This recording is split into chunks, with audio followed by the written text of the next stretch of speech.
Un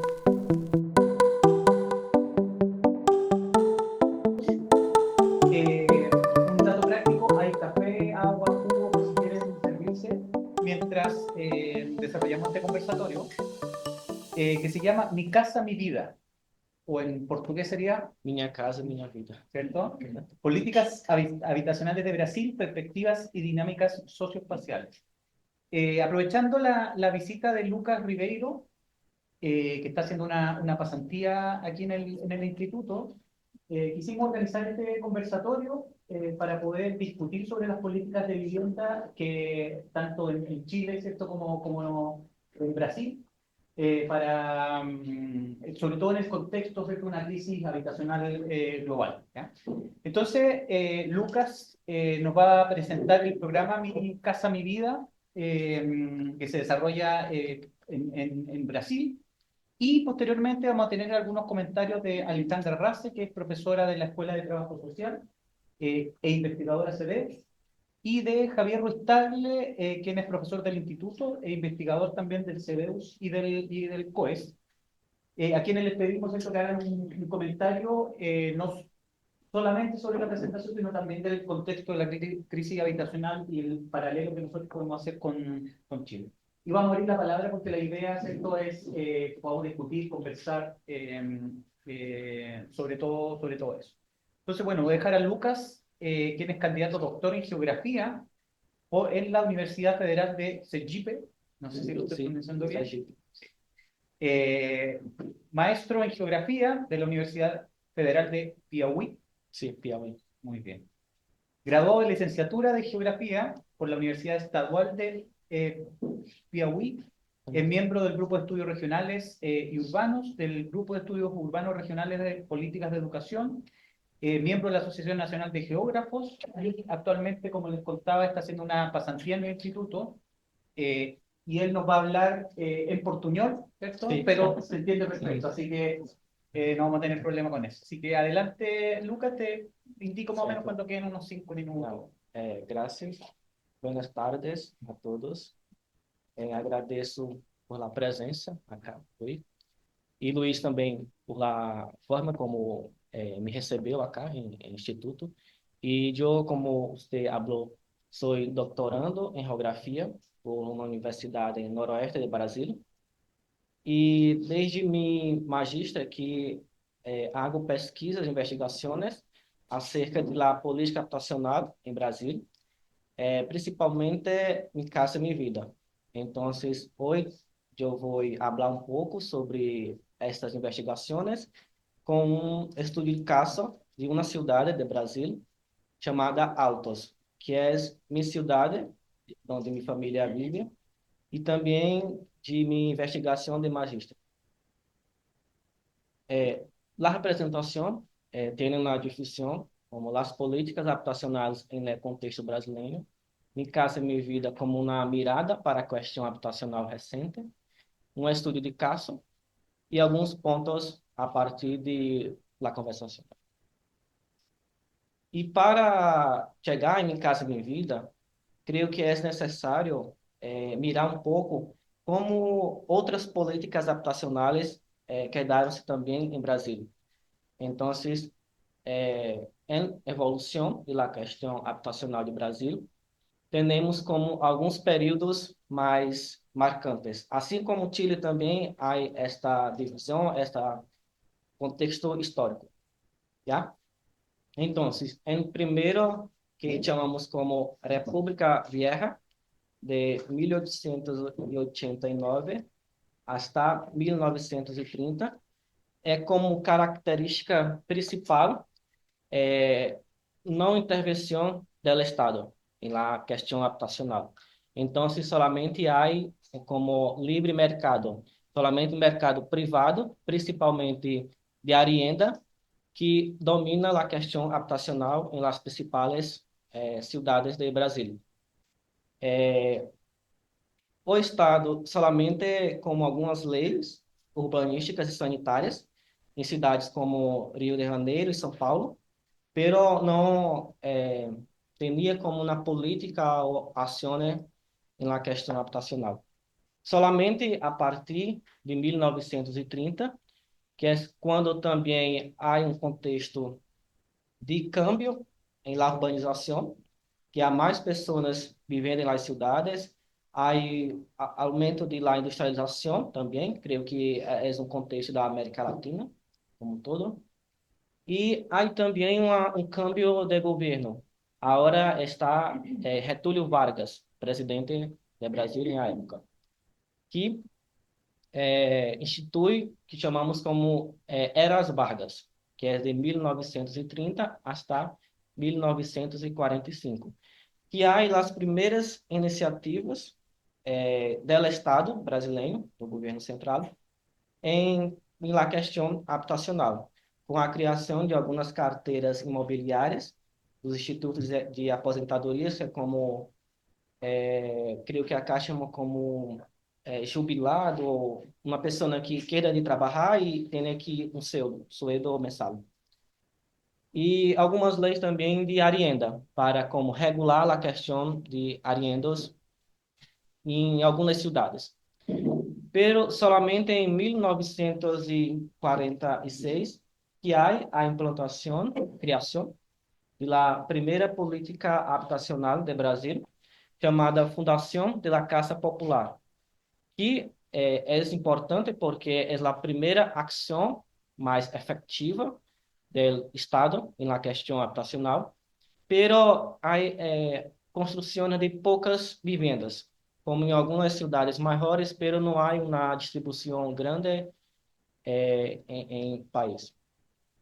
Pero a partir de 1964, quando há um golpe militar, assim como acá também, tuve, que os militares criaram o Banco Nacional de Habitação, BNH, que é o primeiro banco com destinação exclusiva para a questão urbana e habitacional do país.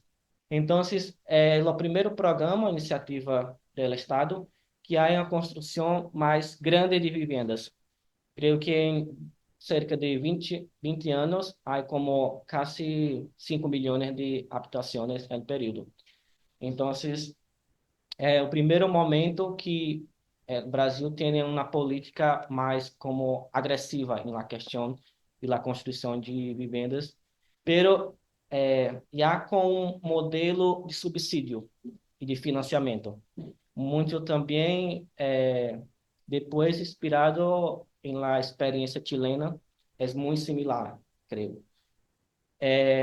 Pero no final da ditadura militar, aí como uma crise econômica muito grande em Brasil, principalmente por conta da forma que há financiado a economia dos militares, há uma deuda muito grande internacional.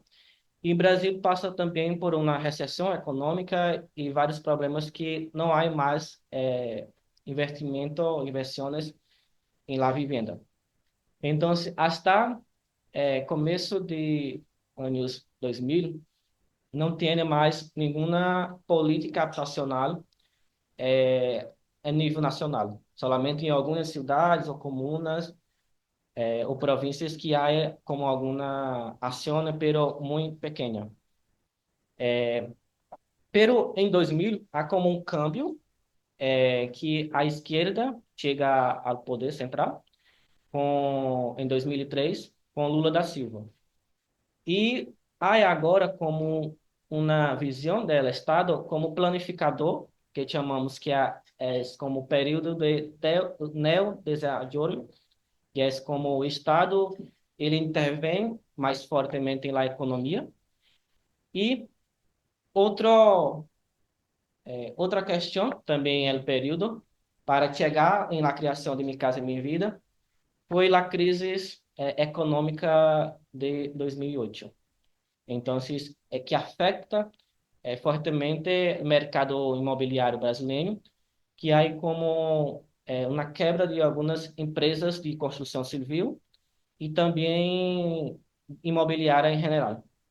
E há como uma pressão muito grande do setor imobiliário em Brasil para que o governo a época Lula da Silva, assim como na criação de algum pacote de investimentos imobiliários, para que haja como uma calientação do mercado imobiliário nacional.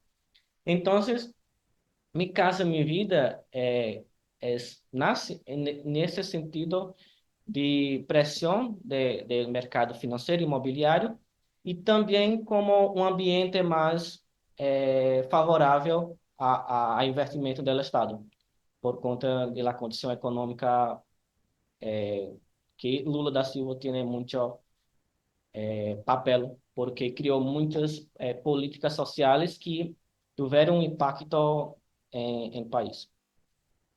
E, inicialmente, Mi Casa Mi Vida tinha como um plano muito ambicioso de construir 1 milhão de vivendas em 2 anos, que é de 2009 até 2011.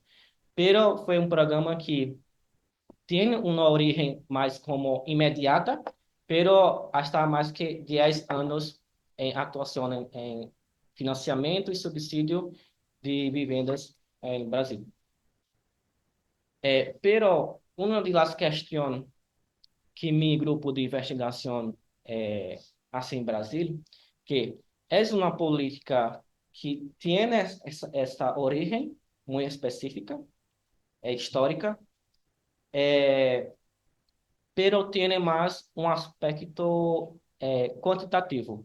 Tiene que construir muitas habitações como uma padronização nacional, porque tiene que ter uma rapidez para dar sustentação ao mercado e à expansão imobiliária. Então, se não poderia ser uma coisa que lenta, teria que ser uma coisa que tivesse um impacto muito grande rapidamente. Então, nesse sentido, que se analisa criticamente é que, bajo a justificação da necessidade social, do déficit habitacional, Mi Casa Mi Vida se demanda como uma forma de que o Estado capitalismo actual continue o processo de valorização através da produção imobiliária e da própria produção do espaço. Então, o que há muito também, não somente a produção de la vivenda, mas a produção de mais espaço em las cidades. Então, isso cria como uma expansão e uma valorização dos ativos financeiros muito grande no país. Mais adelante vamos ter como um caso específico. A cobertura foi tanto urbana como rural, pero 90% de la producción se concentró en las ciudades. El cambio del gobierno impacta fuertemente la financiarización del programa. Por ejemplo, en el periodo de actuación de Mi Casa Mi Vida, tenemos como gobierno de izquierda, Lula, gobierno de izquierda, Dilma Rousseff, gobierno de direita, Michel Temer, outro de extrema direita, Jair Bolsonaro, e agora cambiou para a esquerda novamente. Então, vamos ver que, conforme os governos de inclinação esquerda ou direita, há como mais investimento ou não. Esse gráfico, podemos mirar o que sucedeu no período de 2009 a 2020, que Mi Casa Mi Vida, seu financiamento e seu subsídio, há como uma divisão em 4 franjas de financiamento, que é em azul, franja 1, franja 1,5, franja 2 e franja 3, que depende do sueldo mensal de las famílias, como ingresso. Então, la franja 1 é para pessoas, famílias, que têm um ingresso pequeno, que é como população em vulnerabilidade social ou ambiental, e que também hace parte de programas sociais, como Bolsa Família.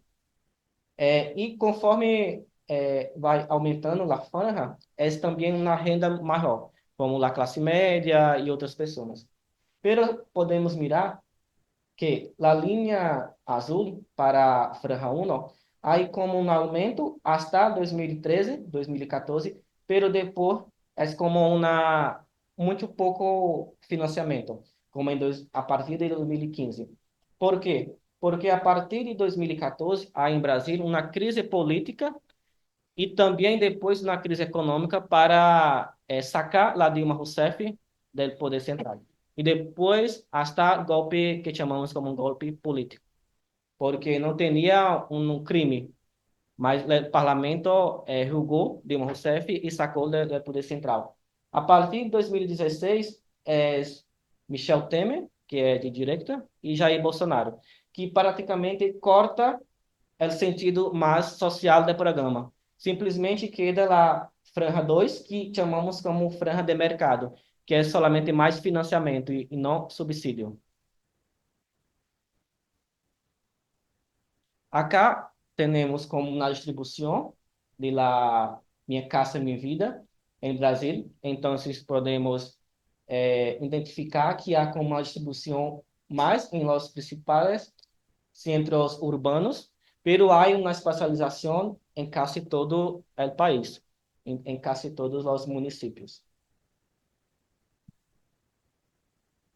Minha Casa Minha Vida foi um programa de vivenda que construiu novas vivendas, que mais construiu novas vivendas na história do Brasil. Então, de 2009 hasta 2020, construiu 5 milhões de habitações. Então, creio que é um dos maiores programas de financiamento e subsídio do mundo, não somente do Brasil. Esse volume de financiamento e subsídio concentrou em os maiores centros urbanos, pero há uma coisa muito importante, não somente nos maiores centros urbanos, pero também teve um impacto em las cidades que chamamos como cidades médias e cidades pequenas do Brasil, e que o mercado imobiliário experimentou como um impacto profundo, é igual a questão de la financiarização de las inversiones. As cidades foram as mais impactadas por esta política, porque não quedavam-se como planificadas, como preparadas para estas inversões, como Mi Casa Minha Vida, entendeu? Pero também há muitas críticas como o aspecto qualitativo das vivendas, assim como acá também tem os tetos, em Brasil também.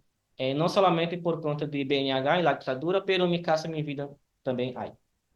Pero não negamos sua importância, porque 5 milhões de pessoas agora quedam-se com uma vivenda.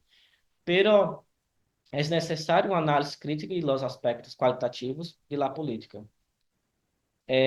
A continuação, algumas realidades da atuação do programa em cidades brasileiras. Como podemos mirar que os principais impactos mais visíveis para as cidades lá, pouca força das municipalidades nos aspectos urbanísticos. Então, o município quase não tem uma função, um papel na estrutura de financiamento e organização de Mi Casa Minha Vida. Solamente na franja 1 que as comunas, os municípios, assim como na seleção de las pessoas a partir de um cadastro de pessoas que são vulneráveis da comuna. Então, se solamente há a seleção, pero outros aspectos da construção é com a empresa privada e os bancos públicos. A localização em áreas distantes, os impactos econômicos e sociais para as cidades, a dinamização do mercado imobiliário e a expansão urbana das cidades. Que afecta mais as regiões metropolitanas, pero também outras realidades. Como acá tem um exemplo de como a espacialização, distribuição de Mi Casa Minha Vida em las cidades, temos acá como a região metropolitana de Fortaleza, que é noroeste do Brasil, temos como em rojo a franja 1, que é para a população mais pobre. Então, identificamos que há como a espacialização na franja urbana e no limite entre urbano e rural, que geralmente são áreas que têm pouco acesso à saúde, educação e mobilidade. Pero las franjas 2 e 1 têm como uma localização, ubicação melhor na cidade, é mais como uma integração melhor. E acá podemos também mirar que é como uma tendência em quase todas as cidades, que é a localização. Acá temos como Ponta Porã, Mato Grosso e Sobral, Ceará. E aí como na antes e depois de las construções de projetos habitacionais. Acá também um exemplo de la cidade de Manaus, Amazonas, Cuiabá, Mato Grosso, Natal, Rio Grande do Norte e São Luís, Maranhão. Então, são grandes projetos habitacionais que têm uma ubicação, é como se fossem novas cidades dentro de outras cidades. E eu vou falar um pouco mais de uma cidade específica, como exemplo de uma cidade pequena que cambiou várias transformações por conta de mi casa e minha vida, que é Altos, Piauí, que queda como 40 quilômetros de la capital de la província de Piauí, acá, Teresina. Tiene ahora 46.000 habitantes, pero cuando empezó mi casa, mi vida tenía como 38.000 habitantes solamente. Y acá hay como un día de la selección de las personas para Franja 1. A alcaldesa allá está hablando, y acá tiene como casi 1.000 personas para a selección de 300 viviendas. Entonces, acá hay como, llamamos como sorteio, que es una selección, a partir de algunos criterios de vulnerabilidade, de menor ingresso. Solamente la comuna hace esa selección, pero la franja 2 y la franja 3 es solamente mercado. Entonces, la persona va al banco o a empresa y consegue un financiamiento o un subsidio inmobiliario. Y acá tiene como una diferenciación y la franja 1 que queda como más frágil, más pequeña, e la franja 2 que é para uma gente com mais plata. Então, se queda como uma diferenciação muito nítida.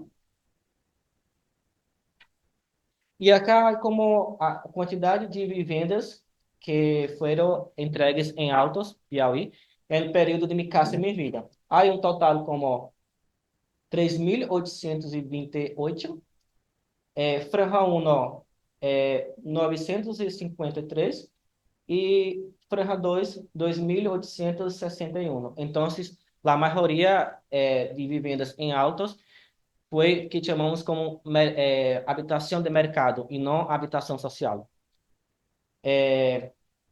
Pero en primero mirada es como poco, pero para la realidad de Altos es mucho, porque Altos es nono municipio más con más población de Piauí, pero fue el cuarto municipio comuna que más tiene vivienda de mi casa y mi vida. Entonces, por ejemplo, tiene municipios em Piauí, que tem cerca de 70.000 habitantes, que quedou-se depois de alto em questão de recebimento de vivendas. E uma forma que podemos investigar a relação entre minha casa e minha vida em Altos e a dinâmica imobiliária foi como um levantamento de los permisos ou licenças para construir vivendas novas em la cidade. Então, esse dato lá do município que tem, e como toda pessoa que quer construir uma habitação ou uma empresa que quer construir habitação em la comuna tem que ter esta permissão. Então, é um dado quantitativo de quantas vivendas são construídas em la cidade em período de principalmente 2010 a 2021. O que podemos mirar em relação a isso? Que há como um aumento expressivo de licenças de construção destinada à construção de vivendas em altos, principalmente a partir de 2010 e 2011 e 2012, que é quando começa las construcciones de proyectos habitacionales de Mi Casa Mi Vida. Entonces, como hay una relación muy profunda entre la construcción de viviendas en las ciudades con Mi Casa Mi Vida. Maior período de construções, que da como 2014 hasta 2014, que tem comparação em relação com o gráfico que eu mostrei anteriormente com financiamento de Mi Casa Mi Vida em país. Então, quando há uma elevação de Mi Casa Mi Vida, há uma elevação de construção de vivendas na cidade. Quando queda abaixo, também há uma diminuição do mercado imobiliário na cidade. Outra coisa também que podemos mirar é a diferenciação entre pessoa física, que em Brasil é como uma pessoa individual que quer construir a sua vivenda. E a pessoa jurídica é como uma empresa imobiliária de construção. Então, a partir de Mi Casa Mi Vida, há como um aumento muito grande de empresas imobiliárias com permissos. Pero pessoa física, há como uma estabilização e depois abaixo. Então, o que podemos chegar com isso? Que lá, mercado imobiliário da cidade está diretamente relacionado com o financiamento e a política habitacional. E acá há como a distribuição de la habitação construída em período de 2011 a 2021 em la cidade de Altos, há como na concentração maior em lo limite do perímetro urbano, que há como são áreas de expansão de vivendas, como São Sebastião e Santa Lúcia. E outros aspectos que investigamos são a localização de los projetos habitacionais, como estão ubicados em la cidade de Altos. Então, identificaram três principais tipos de padrão de localização de la produção, que projetos habitacionais de la Franja 1, residenciais e vivendas fragmentadas, e residenciais maiores. E acá tenho alguns exemplos.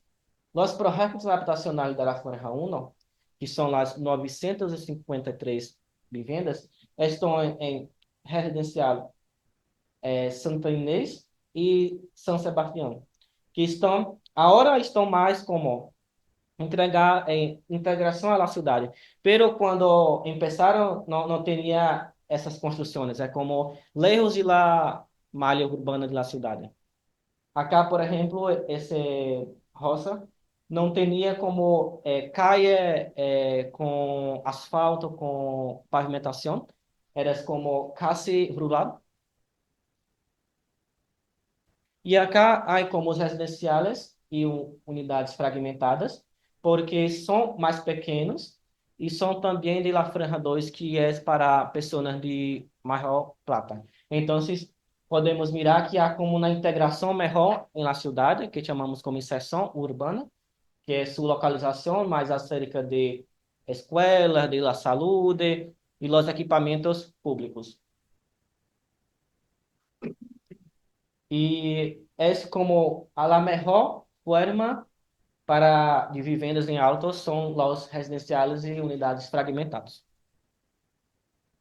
Que acá como um exemplo do bairro Tranqueira, que há como ocupação de espaços que chamamos como zonas vazias, que estavam como uma especulação imobiliária, que depois faz a criação de los projetos habitacionais. Um exemplo de algumas habitações de um residencial fragmentado. E acá a localização, ubicação de residenciais maiores, que também são de la Franja 2, pero como são grandes projetos, têm uma localização mais em lo limite do perímetro urbano da cidade, pero estão ubicadas acerca de las principais autopistas de la cidade. Então, sai como na mobilidade maior que os outros projetos. Exemplo como antes e depois de los residenciales de Mi Casa Mi Vida, hay como una expansión muy grande de la ciudad y hay como casi como una nueva ciudad, nuevos bairros para autos. Acá podemos mirar todos os projetos habitacionais, vivendas que foram construídas em período de investigação de Mi Casa Mi Vida. Então, como a investigação chegou que há como um aumento de 50% de los domicílios em la cidade nesse período. Então, defendemos em nossa investigação que autos há como um boom imobiliário, porque há como um cambio, uma transformação muito grande em la cidade por conta de Mi Casa Mi Vida. E acá, por exemplo, um mapa de la expansão urbana. Em rosa, há como a expansão recente, 2010 a 2020, e os vectores, as setas, são os maiores projetos habitacionais de Mi Casa Mi Vida. Acá é como na maior área, zona de expansão habitacional de altos. Então, é como uma nova cidade que Altos não estava como preparada para receber tantas habitações. Então, há muitos problemas como falta de escolas, falta de saúde e também infraestrutura básica. Alguns pontos que podemos chegar em relação à minha casa, minha vida, é que foi como uma solução apressurada, porque tínhamos como uma crise econômica que chegava no mercado imobiliário nacional, pero foi uma solução apressurada que manteve sua atuação hasta agora. E que também o papel do Estado como produtor do espaço urbano. Então, esse é exemplo de las figuras de las cidades que quedam como uma expansão muito grande. Las consequências para a cidade, uma espécie de contexto. Não se pode negar, claro, a contribuição para as pessoas mais necessitadas. Se criaram novas dinâmicas imobiliárias, incluso em cidades pequenas, como o exemplo de Altos. Então, se Altos teve este câmbio, pero também em outras cidades médias e regiões metropolitanas também teve esse fenômeno. A análise crítica planteia que Mi Casa Mi Vida tem seus pontos positivos, pero tem que avançar em los pontos negativos em relação à qualidade de la produção imobiliária, principalmente porque muitas cidades não têm como na estrutura de transporte, de saúde, educação, a contento em relação às novas construções de vivendas. E também, tampouco na planificação. Muitas cidades, por exemplo, Altos, em Brasil temos como plano diretor urbano, que é como na regulação de los aspectos urbanos, pero tem que ter como uma atualização a cada 10 anos, no mínimo. Pero Altos, tuve como em 2007, hasta agora não tem como cambiado nada. Pero há como uma transformação da cidade, é outra cidade. E muitas graças. Pela...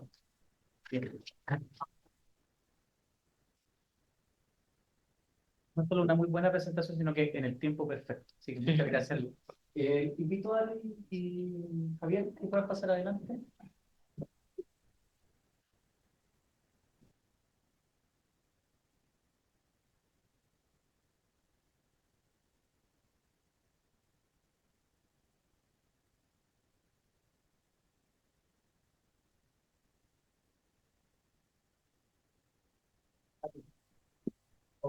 Bien.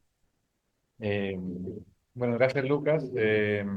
Nos hemos visto ya aquí en un par de otros conversatorios y cosas, y siempre es bueno tener otras visiones latinoamericanas. En el instituto siempre recibimos a muchos alumnos de Perú, de Colombia, de Brasil, no mucho. Así que ahora feliz de tener aquí más de un brasileño. Es un buen grupo que están por acá.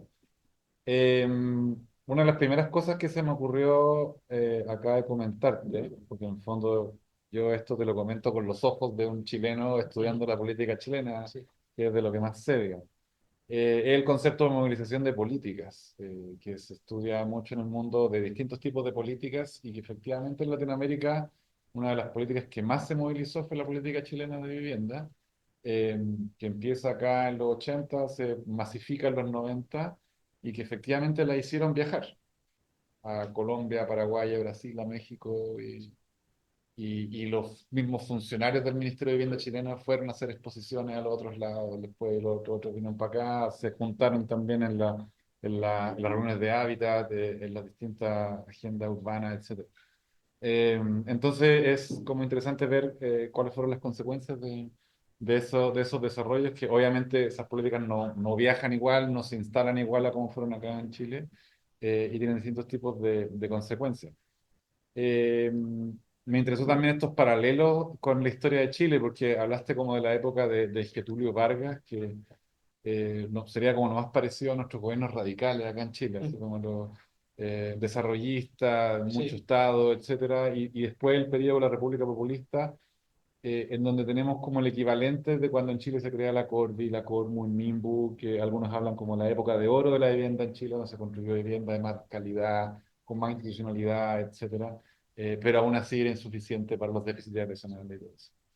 Y el otro paralelo interesante era lo que mencionaste del uso de la política habitacional para impulsar la economía, sobre todo en el periodo del principio de Lula, 2003, 2009, en tiempos de crisis. Y acá en Chile también se ocupaba, y en muchos países se ocupa. De hecho, en Chile apareció hasta un subsidio que tenía el nombre de reconstrucción y de revitalización de la economía, etcétera. Eh, Justamente para tiempos de acción contracíclica del Estado. Me interesó ver que el programa Mi Casa, Mi Vida es como el más masivo de la historia de Chile y entonces ahí se nos hace el paralelo con lo que es el programa de vivienda básica, que sin muchos cambios después continúa acá en Chile como el Fondo Solidario y hoy día el DS-49 con este esquema que es el ABC. Y ahí yo creo que faltó de tu parte como una presentación del esquema del programa más claramente. Porque, por ejemplo, en términos de financiamiento, ¿cómo es el modelo de financiamiento de Mi Casa Mi Vida? Acá en Chile tenemos este modelo ABC, que es ahorro más bono, que es el subsidio del Estado, y crédito por parte de los bancos, y que luego, hacia fines de los 90 se elimina la parte de crédito para los más pobres, 40% más pobres, pero continúa para los grupos, los grupos medios. En términos de gestión también, sería bueno saber quién lleva adelante esto. Tú hablaste como de un Estado planificador, eh, pero no sé si es efectivamente el Estado el que lleva adelante los proyectos o son entidades, ya sea municipios o externalizadas, etcétera. Y acá en Chile tenemos al Servio que opera a nivel regional, a las entidades patrocinantes que son externalizadas, del Estado y a las empresas constructoras, como el sector privado, que tú también lo mencionaste para Brasil. Y de la regulación también sería bueno saber si tú hablaste como de algunas leyes transitorias, pero que luego se transformó en ley, etcétera. También sería bueno saber si eso es algo que se continúa o no. Eh, y también mencionaste un tema súper importante que me imagino que viene de la literatura, de Lefebvre y Harvey, que es decir que el programa Mi Casa, Mi Vida ha sido un instrumento, un mecanismo para que el capitalismo se reproduzca a través de la producción de espacio o sobreviva a través de la producción de espacio, aprovechando sobre todo la escasez. Entonces ahí queda la duda si es que efectivamente, dejarlo más claro por lo menos, si se hace a través de empresas constructoras y de bancos, que efectivamente no es el Estado el que construye, sino que es el Estado entregándole plata al mercado. sí, Eh, y además demostrarlo, o sea, no sé si fue el objetivo de tu tesis, pero demostrar si efectivamente hubo cambios del primer circuito al segundo circuito, como habla Lefebvre y Harvey, de que efectivamente hay un agotamiento, una sobreacumulación en la economía industrial que necesita de que esa plata se ocupe en una parte y se va al capital construido, que no es un capital que produce bienes, pero sí que produce renta y produce espacio. Eh, Ahora, si simplemente es un comentario dentro de tu conceptualización, está bien, quizás no era parte de tu tesis. Eh, habían muchos parecidos también con el tema de Chile, de cómo se desplegó el programa en términos del rol secundario que tienen los municipios. Acá en Chile, sobre todo en los años 90, después fueron agarrando un poco más de protagonismo, pero en los 90 los municipios casi no existían en esto. Además que estaban recién formándose y democratizándose, porque los municipios en toda Latinoamérica se democratizan en los 90. Eh, la localización periférica, la subsidiariedad neoliberal, también como es parte de esto mismo. La pregunta que también me cae como en términos descriptivos, si es todo régimen de propiedad, me imagino que sí, pero podrías haberlo explicitado también. Si hay algún componente de arriendo o es todo entrega en propiedad privada a los beneficiarios. También cómo se estratifica y se selecciona a los beneficiarios, por ejemplo, cuando tú hablas de las fajas eh, en función de los sueldos mínimos. ¿Hay algún instrumento especial? Hay algunos países, por ejemplo, que es autodeclarado y eso se presta para muchos problemas porque en el fondo no está bien medido. Y acá en Chile tenemos una tradición del registro social de hogares, de la ficha de protección social, etcétera. También preguntarte cómo se accede al suelo, de dónde salen los terrenos, porque hablas de una localización periférica, pero no sabemos si esa localización periférica son terrenos del Estado, son terrenos privados, los compra el Estado o los compran los privados. Hay bancos de suelo, por ejemplo, o hay instrumentos para que el Estado adquiera más suelo, etcétera. Acá en el caso de Chile es un tema muy limitado y muy ahorrado, muy amarrado y con muchas barreras para que el Estado tenga que comprar constantemente terrenos al mercado con muy poca prioridad y proyecto a proyecto y sin mucha planificación, hasta hace muy poco sobre todo. Eh,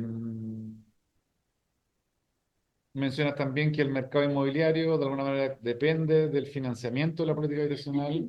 Entonces ahí, ¿de qué manera tú demuestras que este programa Mi Casa, Mi Vida dirige el desarrollo inmobiliario o incluso los cambios demográficos?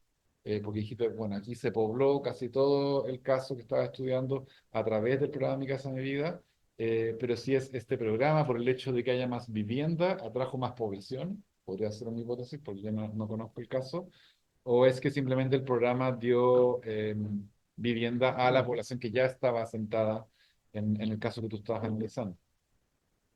Eh, las consecuencias sociales y urbanas no se ven tan claras en la presentación, más allá de la localización periférica y las fotos que muestro, digamos.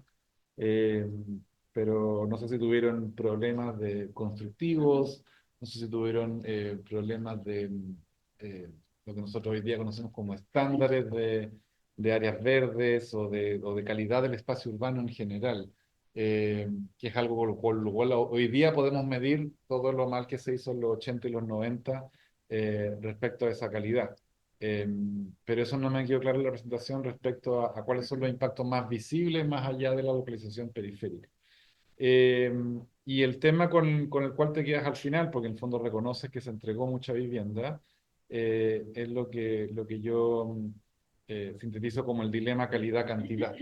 Se construye en mayor cantidad, pero a menor calidad, y luego se mejora la calidad, pero se construye en menos cantidad. Que es la historia reciente de Chile se basa en eso, digamos. O sea, tuvimos muchísima cantidad hasta fines de los 2000. En 2005 empezamos a construir en mejor calidad, pero bajó la cantidad y tenemos hoy día un déficit acumulado muy fuerte. Y todos los gobiernos lo tienen, de izquierda, de derecha, desarrollistas, no desarrollistas, y que más encima están sujetos a crisis internacionales que les obligan a recortar los presupuestos y a veces muchos de esos gráficos que tú mostrabas de cantidad de vivienda, a veces dependen, claro, de crisis políticas internas, crisis económicas internas, pero a veces puede depender hasta de una guerra, de cosas así, en que se corta un presupuesto entero. Y en la historia de Chile tenemos llenos de esos altibajos en distintos tipos de gobiernos donde las políticas de vivienda en general, lo planificado nunca llegó a hacerse muchas veces, o en algunos casos sí logró hacerse. Pero bueno, me quedo con que fue interesante ver estos paralelos que se dan o cómo se iluminan estas ideas de ver políticas de vivienda muy parecidas a la chilena en un contexto en donde se hizo también de manera muy masiva. Ahora tú hablas de 5 millones, eso es la población de Brasil. La población de Chile sería, el equivalente sería bastante más bajo, pero suena a un número que es gigante. En Chile, en toda la década del 90 se produjeron 1 millón. Entonces sigue siendo más grande el número, muy masivo. Eso, muchas gracias. Bien, gracias, Javier. Eh, Hola, Lucas. Hola. Agradezco tu presentación. Es interesante cómo al poner el caso en una perspectiva histórica, económica y territorial, de alguna forma se vuelve también un espejo para poder mirar lo que nosotros tenemos y lo que nosotros hemos hecho y estamos haciendo en nuestra política habitacional. Eh, Al final hice temas distintos a los de Javier. Yo pensé que me iba a repetir, pero no. Eh, lo primero que quisiera como poner es que cuando yo empecé a hacer investigación en este ámbito, fue el 2005 acá en el instituto, había salido recién los contextos, había toda una crítica desde los gobiernos locales, desde las comunidades y desde el mundo académico también, a las consecuencias que estaba teniendo en términos de calidad de las viviendas, pero también en términos urbanos, la política masiva, la masividad de la política habitacional que nosotros estábamos teniendo. Y con el paso de los años se fueron generando instrumentos que buscaron revertir esta situación, se subió el estándar, etcétera, pero uno ve que hoy día, enfrentados a la presión por el número, volvemos a caer en las mismas situaciones y prácticas, y uno puede ver como hoy día de nuevo estamos generando conjuntos supermasivos, eh, como aprovechando el suelo que hay para poder hacer la mayor cantidad de viviendas que quepan por la dificultad de acceso al suelo, y olvidándonos un poco de las dificultades que ya tuvimos, que no eran solo constructivas, sino que tenían mucho que ver con la posibilidad de poner en marcha un conjunto de más de 1000 unidades, a veces de varios miles de unidades de vivienda, con familias que vienen de distintos orígenes, que no tienen relación anterior, que no tienen relación con la comuna, en la que no estamos haciendo como nada que nos permita entender ese conjunto como un barrio o llevarlo pronto desde el tránsito de ser un conjunto gigante a llegar a ser un barrio. Y a mí me parece muy interesante cómo en el fondo la presión por la cantidad eh, no nos permite hacer los aprendizajes que uno pensaría que están asentados. Eh, en ese sentido, uno se pregunta por qué en todos los años que hemos pasado desde que nos dimos cuenta de estas dificultades y desde que también miramos como horrorizados un poco las fotos aéreas que tú nos muestras en muchas en muchas de nuestras ciudades, ¿por qué no hemos logrado llegar a programas específicos, a formas normativas que nos lleven a la producción de unidades de vivienda económica de manera amarrada al resto del crecimiento de la ciudad y no como un programa específico que interviene y hace un conjunto? Uno también se pregunta respecto de cómo afecta la masividad, todo lo que hemos avanzado en pertinencia y en atención a grupos específicos, a la población mayor, a los temas de cuidado, etcétera. La masividad pareciera como ahogar nuevamente todas esas reflexiones, y sobre todo la reflexión respecto de la vivienda en sí misma y cómo la vivienda es una solución para una familia que tiene unas particularidades, y sobre todo, sobre la construcción del barrio y de la ciudad. O sea, la idea de que yo, cuando estoy haciendo un conjunto de vivienda, estoy creando ciudad en esa parte específica, que es lo que tú mostrabas, pero además estoy alterando la configuración de la ciudad como un todo.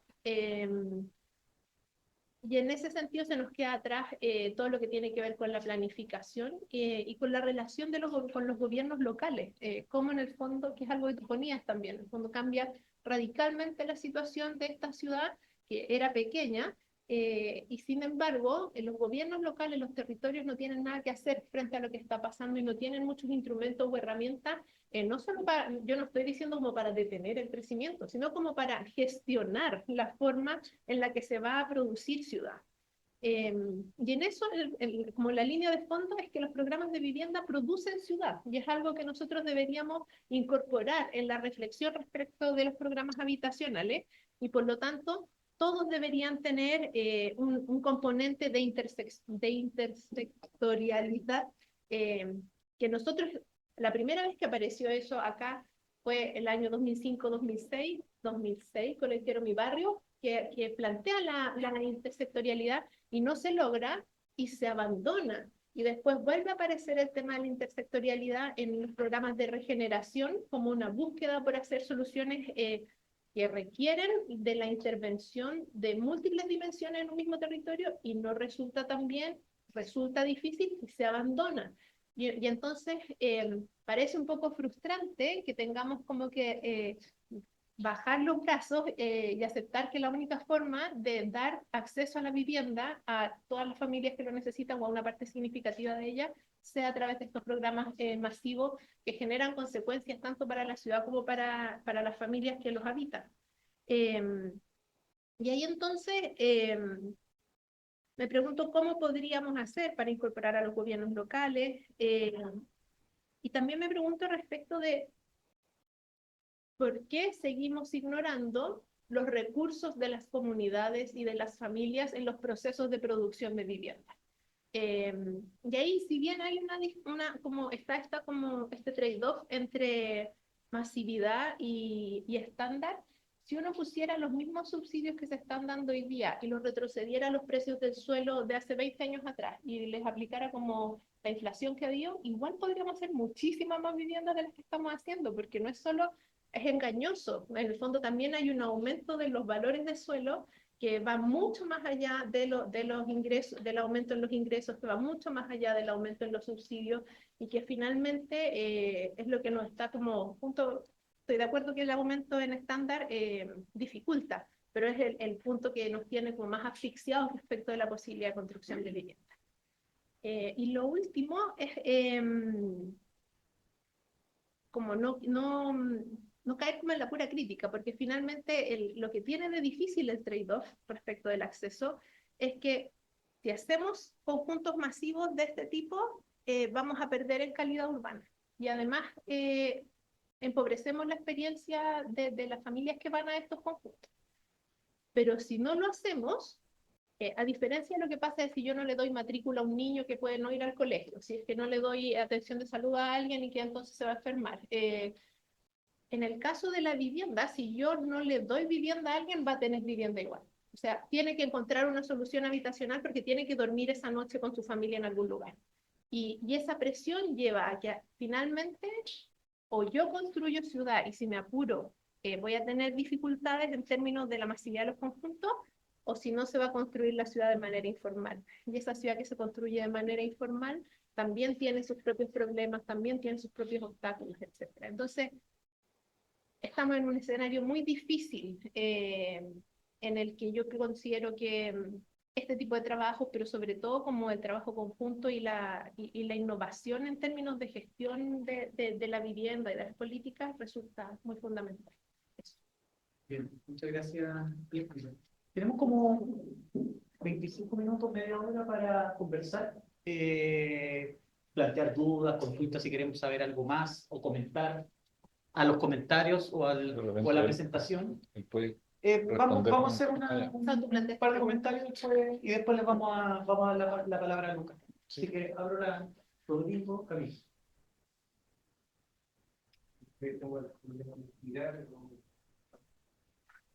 Muchas gracias por la presentación, me parece que resulta muy bien. Mirarnos. Es importante.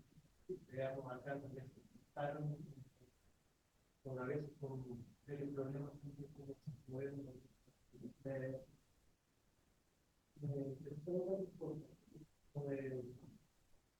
pareciera que estamos en la masividad de la actividad que muchas viviendas no ayuda a crear un modelo puro, líquido, masivo. Una cosa es hacerlo masivamente legal. Me parece bien interesante el caso, la cuestión que todos los casos era como fragmentar. Hay una estrategia también que puede ser bien interesante, de que la fragmentación siempre se ve como un problema, pero quizás visto como estrategia podría ser bien interesante. Entonces, a veces como que tendemos a simplificar la política que siempre es compleja, porque hay ya dimensiones económicas, dimensiones legales, de herencia, una cantidad de vínculos de cuando uno produce ciudad, de ámbitos que como ya fuera cuando decía simplificamos y limitamos a uno de los actores. Al actor inmobiliario, porque hay que hacer el negocio, hay que activar la economía, o se lo dejamos toda la familia y que lo haga solo, como pueda, informalmente. Me parece que hay que esta cosa de simplificación de políticas que sí debe ser compleja,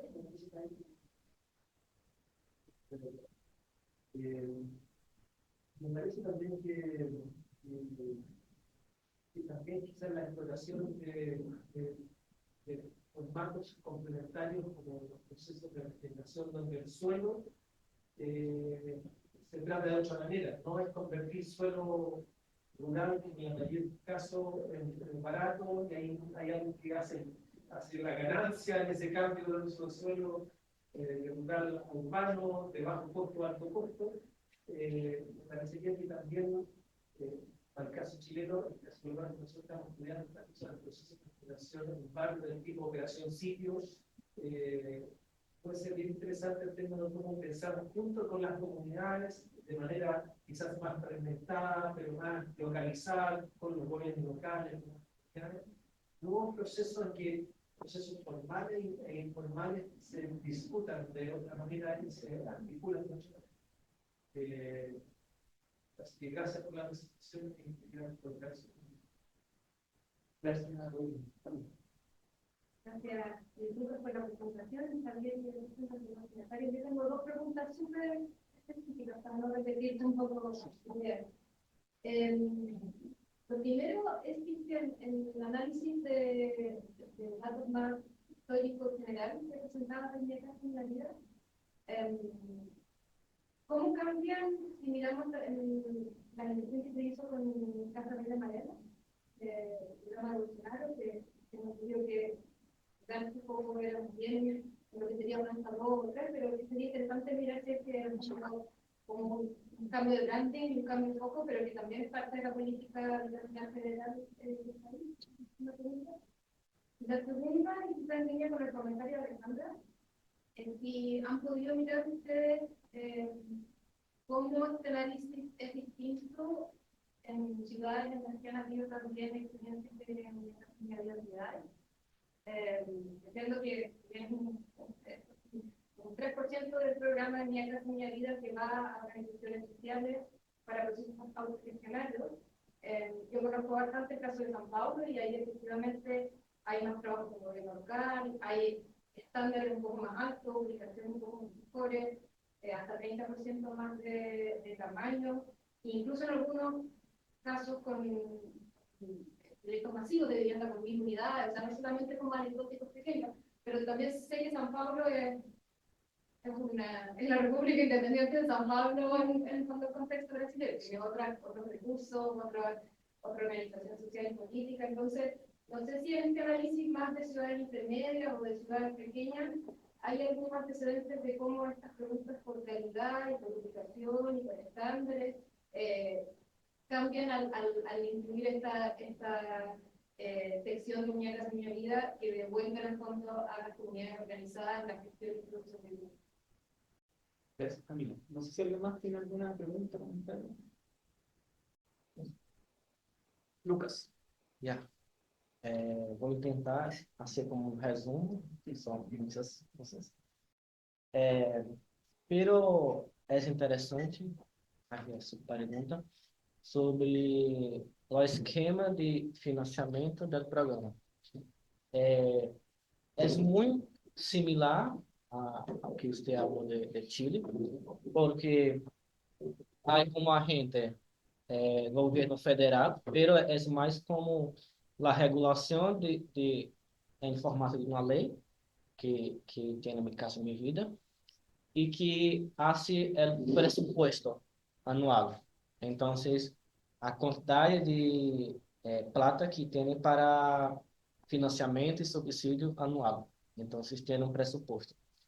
Pero tiene agente que son los bancos estatales, que en Brasil tenemos dos principales, que es la Caixa Econômica Federal y el Banco de Brasil.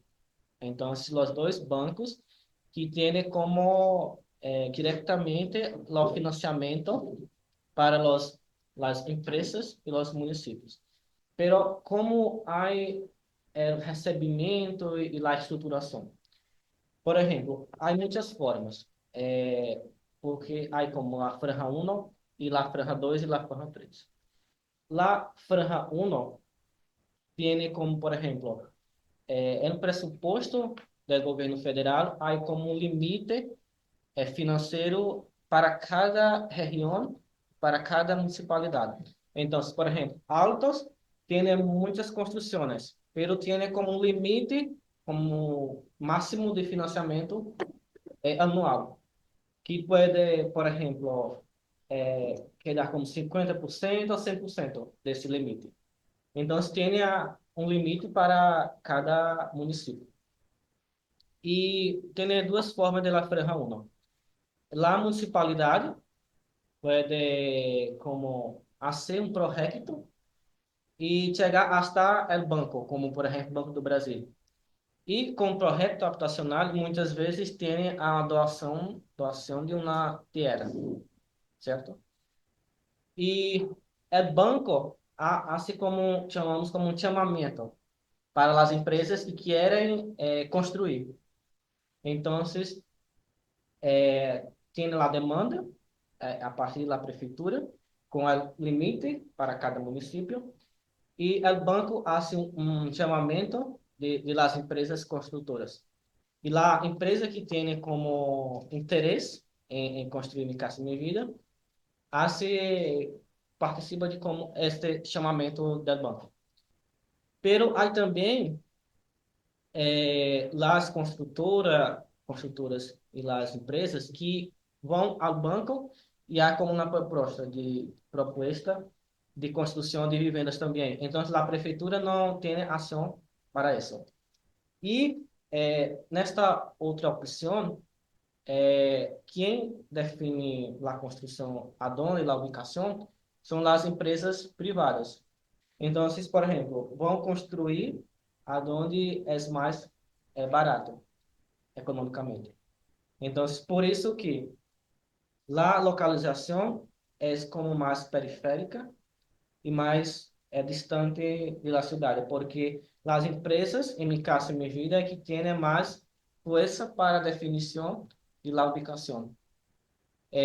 La franja 2 é igual, pero la municipalidade não faz doação de terreno e não tem nenhuma participação direta.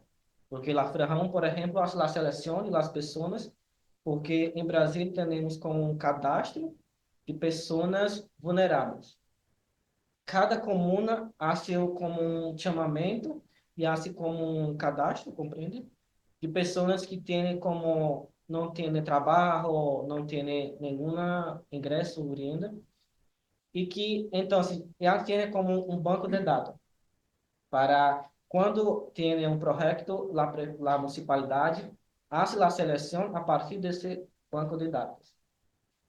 E a franja 2 é diretamente a empresa com o banco e as pessoas que querem uma vivenda.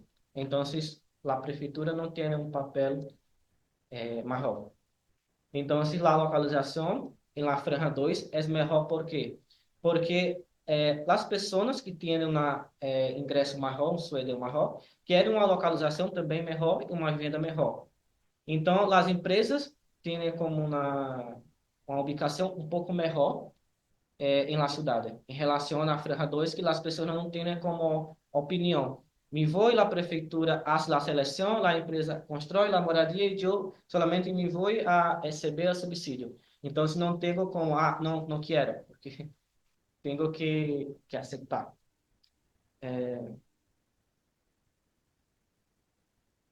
Em relação à propriedade privada,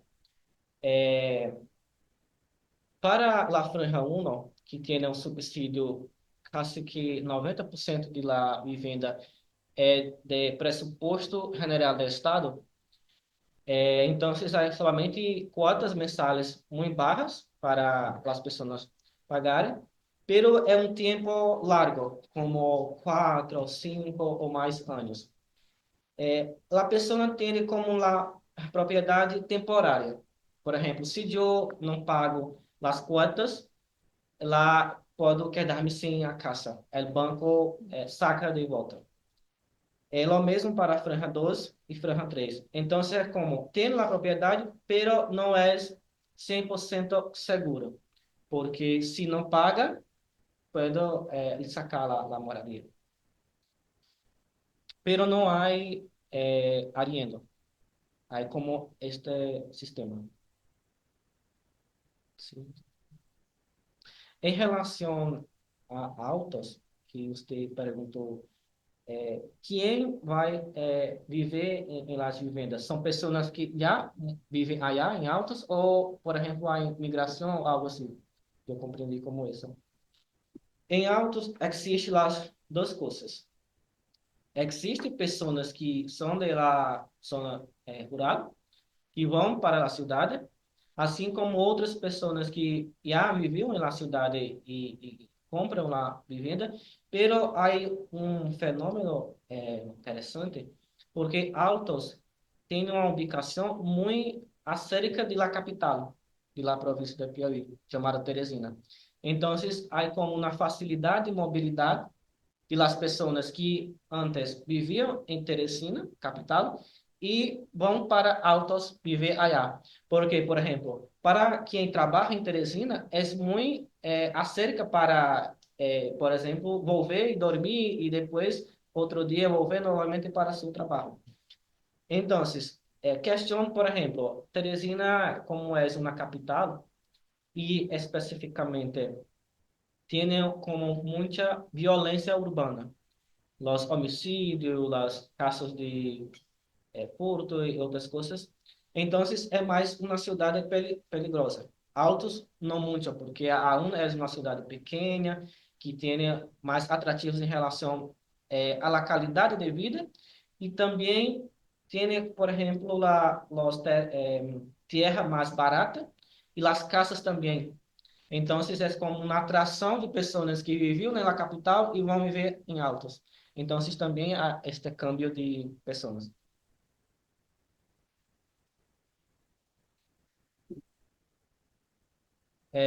Sí, en relación a los datos de mi casa y mi vida, olvidei de hablar isso de Casa Verde e Amarilla.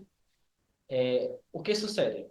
Com Bolsonaro em 2020, ele simplesmente cambia o nome de Mi Casa Mi Vida para porque tudo que era de Partido de los Trabalhadores e da esquerda era malo. Então, tinha que acabar com todo que recuardava a esquerda.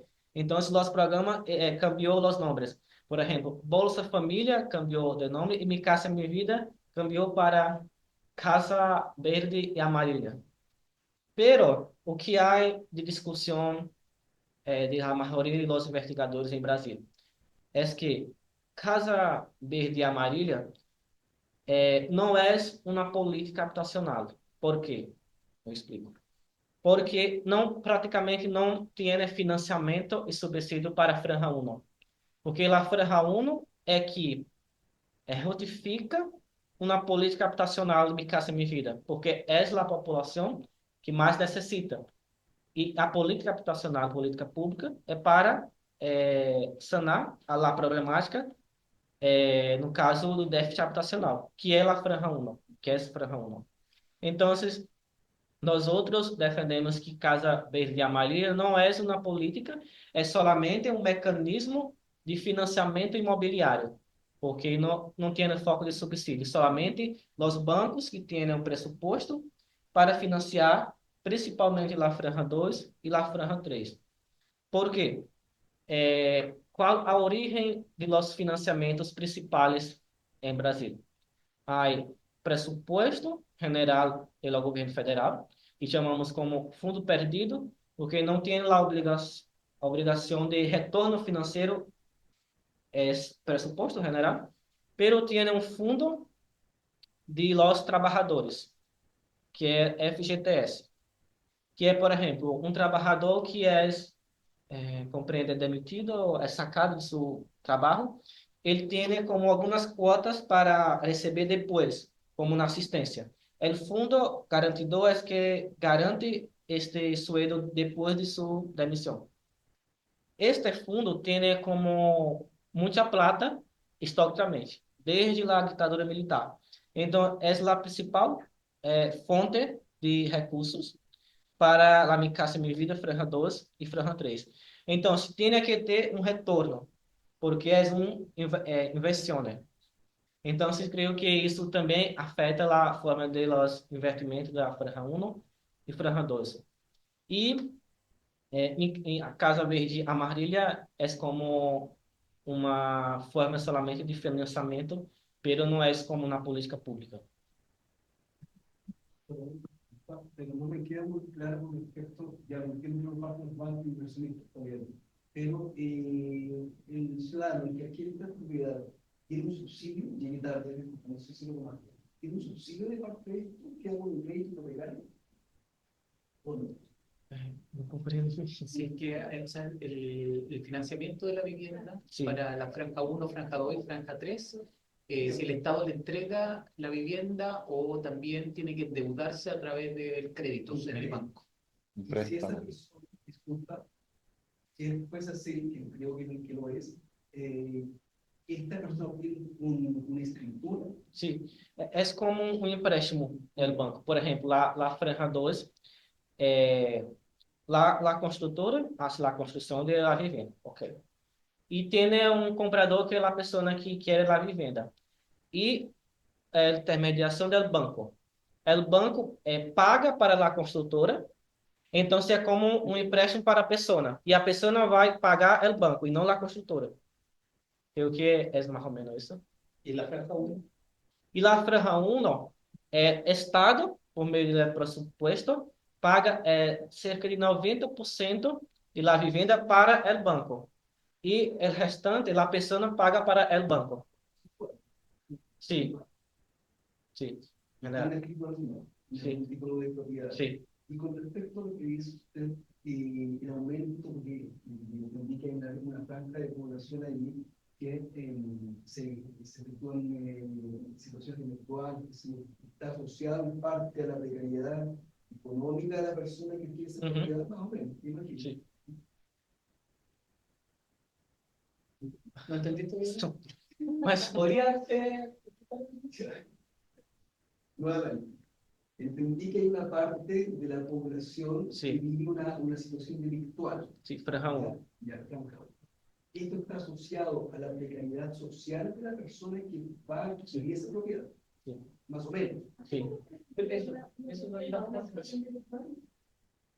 Es lo que está pasando actualmente en campamento, Sim, sim, também. donde se ve, o no especialmente en campamentos, sino en propiedades de tipo social en Chile, donde por una situación baja social, había un aumento, se sabe, de bueno, Ah. si existe una relación, Queria que compreende. yo acho. Porque creio que é como qual a situação da pessoa que quer o empréstimo, por exemplo, da Franja 2 ou da Franja 1. Creio que aonde vivia antes ou algo assim. ¿Es sobre la franja 1 o 2? Franja 1, sim? No, la parte donde tú dices que existe más una mayor propensión a la parte delictual. No, pero eso, lo que él comentó fue que en Teresina, que es la capital, era un lugar donde había más delitos, pero no relación con la... Claro, por eso la gente se iba a otra comuna o a otra ciudad que era cercana de Teresina. Claro, quería salir de ahí y irse a vivir a la... Sí, sí. Mas essa população é Franja 12, porque Franja 1 são as pessoas da municipalidade. Pero como a Franja 2 é para qualquer pessoa que quer uma vivenda, pode, por exemplo, ser de Teresina ou outra comuna da região, por exemplo. Não há como... Yo te quería preguntar algo, Lucas, si es que, o sea, aquí hay solamente una selección de familias individual, no hay posibilidad de postular colectivamente a las viviendas. O sea, es como nuestra antigua política de subsidios. Es individual, una postulación Lo individual. antiguo como hasta el Sí. 90. Bueno, sí,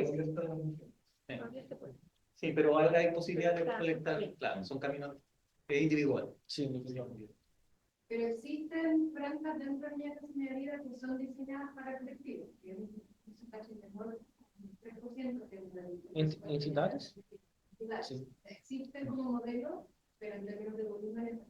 Sí, entidades como existe una franja de financiamiento de entidades, pero es muito pequeña en las ciudades maiores que tienen organizaciones sociales como MTST.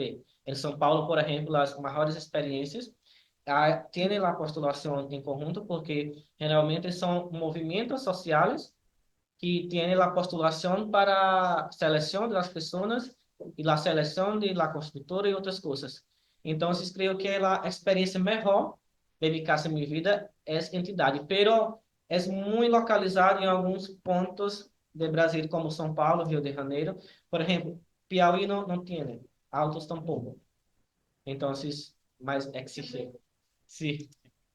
¿Qué calidad tiene esta vivienda aproximadamente en parte constructiva y las dimensiones? Porque la vivienda social en Chile es bastante cotizada y tiene aproximadamente unos 50, 52 metros más o menos por ahí, ¿no? Também. Eu não me recordo do tamanho numérico, pero é pequeno porque, por exemplo, só tem uma habitação, tem um banho, um salão e uma cozinha. É na franja 1, pero na franja 2 tem algumas que têm 2 habitações. Pero, por exemplo, é um problema também a experiência de Mi Casa Mi Vida em relação ao tamanho, porque as pessoas mais com menos poder econômico, generalmente são mais grandes porque quedam muito juntos. Então, é um problema muito grande porque tem famílias com 5 ou 6 pessoas, mas a vivienda tem uma habitação, 2 habitações e muito pequena. Então, também é um problema qualitativo de Mi Casa Minha Vida.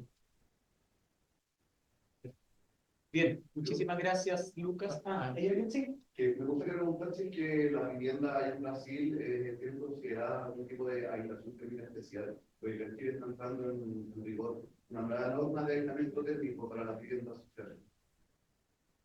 Sí. Más o menos. ¿Cómo es la aislación de la vivienda en términos de calidad por el calor, por el frío?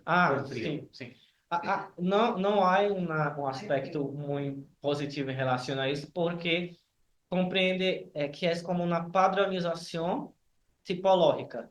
Então, uma vivenda que é construída em sul de Brasil, onde hace frio, ela mesmo que é construída em noroeste, que hace muito caliente. Então, por exemplo, existem as vivendas de Mi Casa Mi Vida, que chamamos como um painel solar de energia e um calentador de água para o banho. Pero, por ejemplo, en Nordeste no es casi necesario eso. Para Sul, sí. Entonces, no considera como las especificaciones locales. Es como un padrón general. Como también yo creo que no consideran color de los materiales, nada de eso, que desearía absorber el principal calor. Sí, perfecto. Sí. Bueno, muchísimas gracias, Lucas. Te damos un aplauso por la posibilidad de haber conocido un poco más y haber discutido el programa. Muchas gracias también a Alejandra y Javier por los comentarios y también muchas gracias a los asistentes por el interés de discutir sobre estos temas.